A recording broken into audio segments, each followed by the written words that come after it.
This is Normal Christianity, Chapter 3, Love, Affection, and the Family of God. And this part of the chapter is called Biblical Affection. Right there. C.S. Lewis said, affection is responsible for 9/10 of whatever solid and durable happiness there is in our lives. And here the author lists some Bible verses. Romans 16:16 says, greet one another with a holy kiss. 1 Corinthians 16:20 says, greet one another with a holy kiss. 2 Corinthians 13:12 says, greet one another with a holy kiss. 1 Thessalonians 5:26 says, greet all brothers with a holy kiss. And 1 Peter 5:14 says, greet one another with a kiss of love. In the Mediterranean region during the 1st century, the cultural norm for close friends and family was to greet each other with a kiss. Paul and Peter understood that the mystery of our faith is that we have been spiritually adopted into the family of God. Therefore, we should also express love to one another. If we had been saved into an informal institution of God, then perhaps Paul and Peter would have recommended that we withhold affection until we have known someone for a few years. Instead, they approached Christianity as an adoption by God into a family, and healthy families are affectionate with one another. To differentiate between the common greeting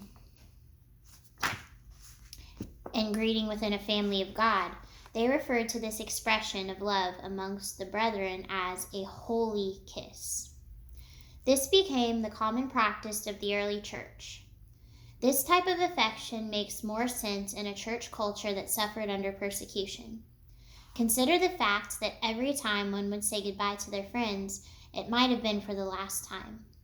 Keeping in mind the cultural context, affection became quite normal during the first 4 centuries of Christianity. Consider St. Augustine's instructions to the early church. And this is a quote from St. Augustine. Excuse me. When the sacrifice is finished, we say the Lord's Prayer, which you have received and recited. After this, the peace be with you is said, and the Christians embrace one another with the holy kiss. This is a sign of peace, as the lips indicate.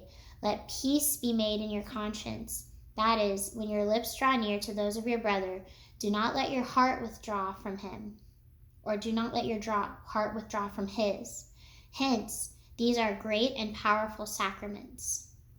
That is St. Augustine of Hippo, AD 354 to 430.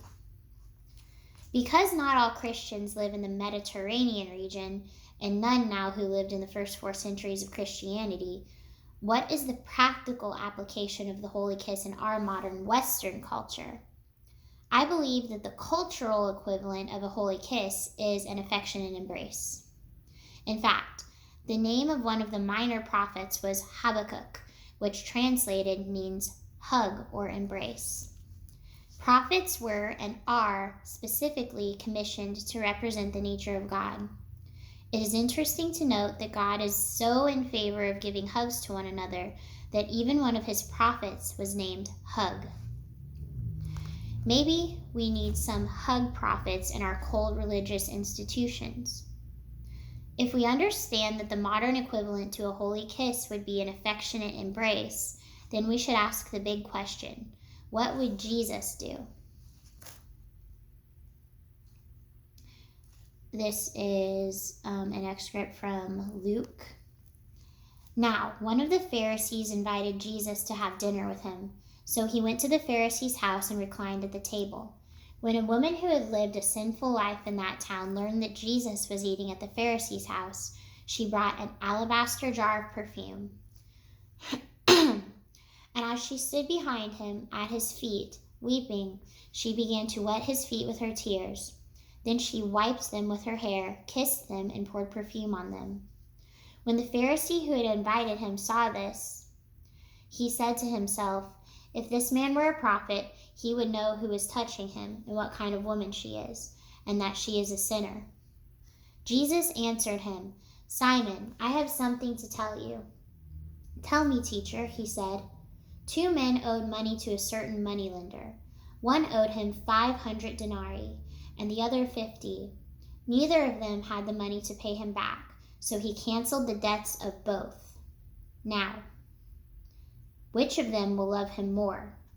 Simon replied, "I suppose the one who had the bigger debt canceled." "You have judged correctly," Jesus said. Then he turned toward the woman and said, "Simon, do you see this woman? I came into your house, and you did not give me any water for my feet, but she wet my feet with her tears and wiped them with her hair. You did not give me a kiss, but this woman, from the time I have entered, has not stopped kissing my feet. You did not put oil on my head, but she has poured perfume on my feet. Therefore, I tell you, her many sins have been forgiven, for she has loved much. But he who has been forgiven little loves little." And that is Luke 7:36 through 47. To put this story into modern terms, Jesus was offended that Simon the Pharisee did not greet him with an affectionate embrace. Jesus was pleased that the sinful woman had the freedom to love in her heart, or had the freedom and love in her heart to express her love for him. But the religious leader was essentially rebuked for his cold-hearted, non-expressive love. Personally, having grown up in a physically expressive family, I have been surprised by the cold, non-expressive love in churches for years.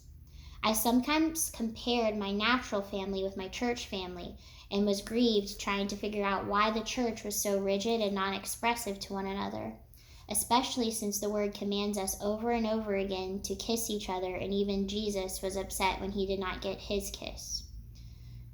See Psalm 2:12 and Luke 7:36 through 47. William Shakespeare said it well, "They do not love that do not show their love." Now, I am not advocating that we all try to implement kissing each other at church, especially since this is foreign to our time and culture. But I do believe we need to contextualize what the word is telling us so that we can return to the healthy affection of normal Christianity. I believe that a big piece of normal Christianity is sharing hugs. Notice that I have italicized the word sharing. I'd like to explain something that my spiritual grandmother taught me. Some people only receive hugs, and it is like hugging a tree trunk as they stand there awkwardly, waiting for you to stop. Others give hugs. They are constantly hanging on and hugging everything and everyone. The healthiest scenario is when 2 people give and receive a hug at the same time. This is what Grandma called sharing a hug. The family of God desperately needs to share more hugs. Anthropological and medical science has confirmed that Grandma was right. Considering the facts found through studying and promoting the positive effects of expressed physical affection, I would say that Grandma was ahead of her time. In the Floyd 2003 study, undergraduate research assistants were distributed pairs of questionnaires with instructions to recruit one of the most affectionate people they knew and one of the least affectionate people they knew to take part in the study. The questionnaires in each pair were identical, except that their identification numbers indicated that one questionnaire was to be given to the affectionate person and the other was given or to be given to the non-affectionate person. Participants were told nothing about why they were being selected to take part. Rather, the research assistants simply asked them to complete the questionnaire to help the assistants with a class project. Participants mailed their completed questionnaires directly to the researcher. The questionnaires contained a battery of measures assessing individual and social level variables.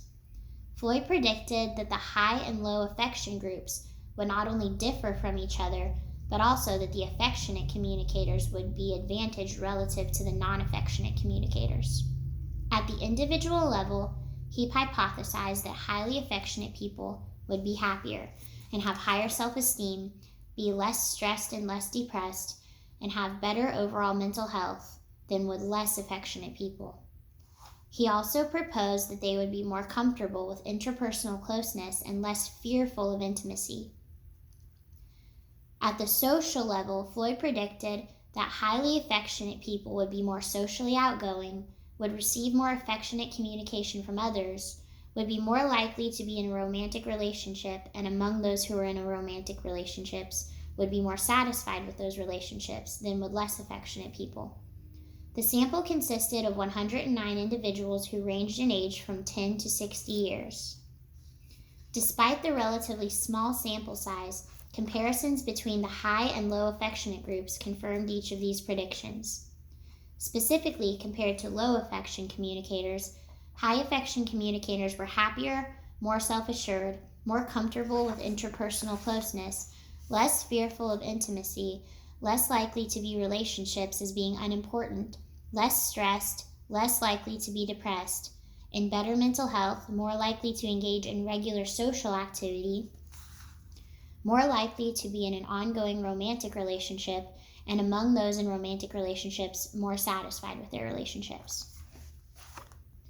In another study, some research suggests that benefits of receiving touch are not just physical, but intellectual as well.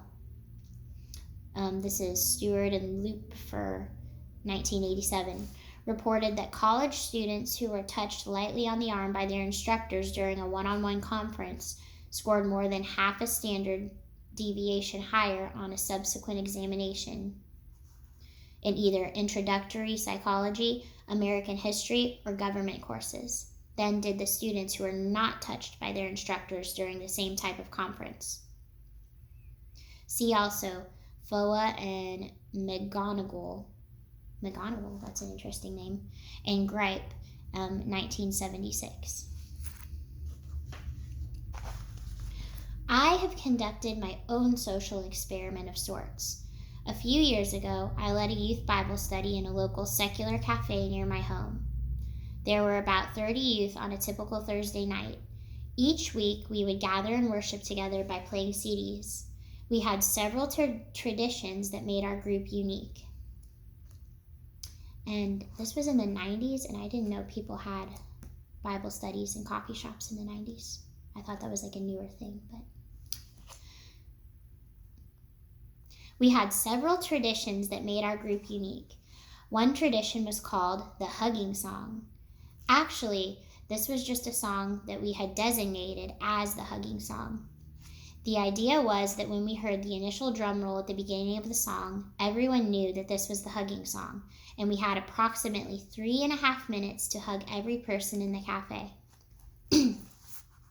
Instantly, we had 30 teenagers climbing over tables and chairs to hug every person, including customers who had walked in off the streets to get a cup of coffee. What a different culture this group created. The non-Christians were surprised and would often stay through the entire Bible study because they actually felt love from a group of Christians. What a novel idea. There were regular attendees who had come from broken homes, and this was the one time during the week when they were hugged and felt like they were loved and part of a family. Not everyone, however, was comfortable with this aspect of kingdom culture. People who were bound by legalism, living in fear, or coming from a broken place in their hearts had the hardest time with the hugging song. And I will start a new video to read the next part of this chapter.